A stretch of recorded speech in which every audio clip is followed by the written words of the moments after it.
Ay de las Alas, ibinida ang kanyang magiging daughter-in-law.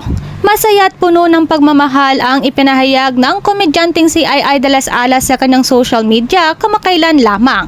Ibinahagi niya ang kanyang tuwa para sa anak na si Sancho Vito de las Alas at ang napipintong pakakasalan nito na si Paula na isang matalik na kaibigan mula pagkabata. Ipinahayag din ni Ay ang kanyang taus-pusong pasasalamat kay Paula, ang kababata ni Sancho. Ayon sa kanya, natutuwa siya na muling nagtampo ang landas ng dalawa matapos ang maraming taon. Napakasaya ko kasi ang anak ko ay happy na naman at in love. Salamat sa Diyos, hindi ka na malungkot. Thank you baby girl Paula at dumating ka ulit sa buhay niya.